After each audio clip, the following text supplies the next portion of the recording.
1 अरब AI agents, क्या ये हमारी दुनिया को बदलने वाले हैं? आइए समझते हैं सेल्सफोर्स के सीईओ मार्क बेनियोफ की इस बहुत बड़ी बाजी के पीछे की कहानी को। सोचिए, मैं टेक की दुनिया का टेलर स्विफ्ट हूं। ये शब्द हैं सेल्सफोर्स के फाउंडर मार्क बेनियोफ के। सुनने में थोड़ा अजीब लगता है ना? पर चलिए देखते हैं कि इस बयान के पीछे की सोच आखिर है क्या। और ये वही शख्स हैं जो 1 अरब, जी हां, 1 अरब डिजिटल कर्मचारियों की एक पूरी फौज खड़ी कर रहे हैं।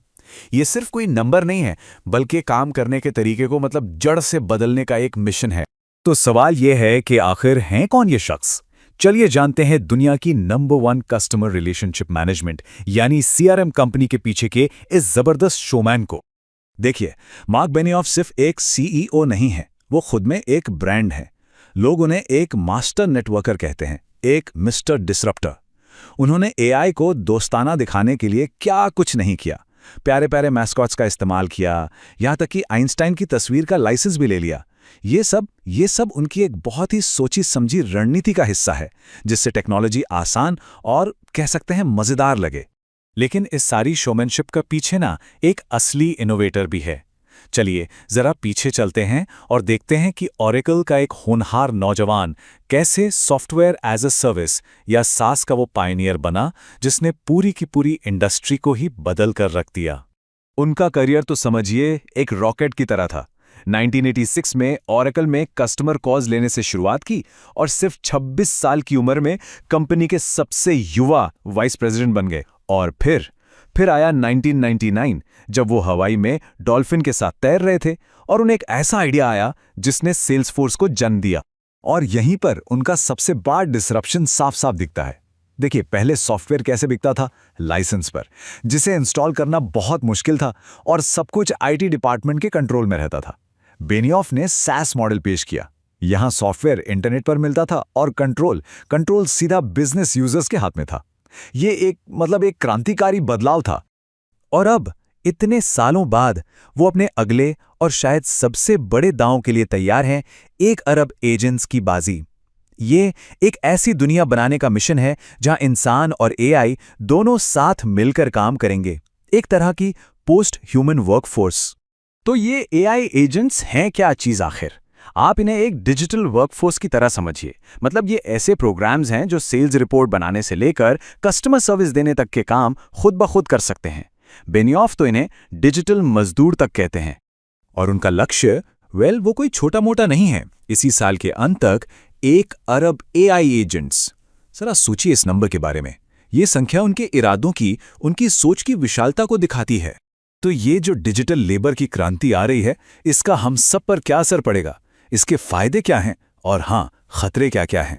देखिए, सेल्सफोर्स को तो अपने एआई टूल से पहले ही जबरदस्त फायदे मिल रहे हैं। इंजीनियरिंग, कोडिंग, सपोर्ट, इन जैसे कामों में 30 से 50% तक की प्रोडक्टिविटी बढ़ी है। बेनियोफ का कहना है कि ये सब एआई का ही कमाल है। बेनियोफ को लगता है कि ये तो बस एक छोटी सी शुरुआत है। वो कहते हैं, आज के सीईओज इंसानी वर्कफोर्स को मैनेज करने वाली आखिरी पीढ़ी होंगे। अब ये भविष्य के बारे में एक बहुत बहुत बड़ा बयान है। और इसी बयान से एक बहुत बड़ा सवाल खड़ा होता है, क्या कोई एआई एजेंट एक दिन सीईओ की कुर्सी पर भी बैठ सकता है? और जानते हैं इस पर मार्क बेनियोफ का जवाब क्या था?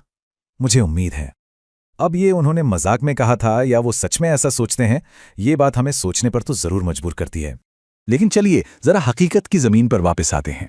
फिलहाल सेल्सफोर्स का एआई करीब 93% तक सटीक है, जो कि बहुत अच्छा है, पर 100% तो नहीं है ना। इसका मतलब है कि एआई से गलतियां हो सकती हैं।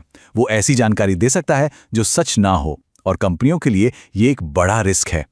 तो चलिए इन सब बातों को एक साथ जोड़कर बेनियोफ की पूरी प्लेबुक को समझते हैं। इसमें सेल्समैनशिप भी है, कंपटीशन भी है और भविष्य का एक बहुत बड़ा विजन भी शामिल है। बेनियोफ जानते हैं कि कंपटीशन का इस्तेमाल कैसे करना है अपने प्रोडक्ट को बेहतर दिखाने और टीम को मोटिवेट करने के लिए। वो अपने एजेंट फोर्स को असली एआई बताते हैं और वही माइक्रोसॉफ्ट के को पायलट का मजाक उड़ाते हुए उसे नया वाला क्लिपी या बस एक और चैट जीपीटी कहकर खारिज कर देते हैं। ब्लूमबर्ग के ब्रैड स्टोन इस बारे में कहते हैं, मार्क हमेशा से जानते हैं कि कंपटीशन में कितनी ताकत होती है। एक विलन या ईविल एम्पायर बनाने से उन्हें हमेशा फायदा होता है।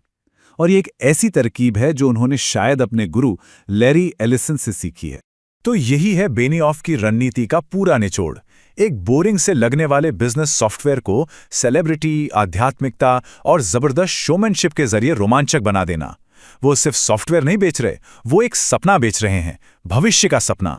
और अब हम आते हैं सबसे आखिरी सवाल पर। क्या ये सच में हमारे काम का भविष्य है, या फिर ये अब तक की सबसे बड़ी और शानदार सेल्स पिच है? इसका जवाब तो खैर वक्त ही देगा, पर एक बात तो पक्की है, मार्क बेनिऑफ की दुनिया में कोई भी चीज़ बोरिंग तो बिल्कुल नहीं होती।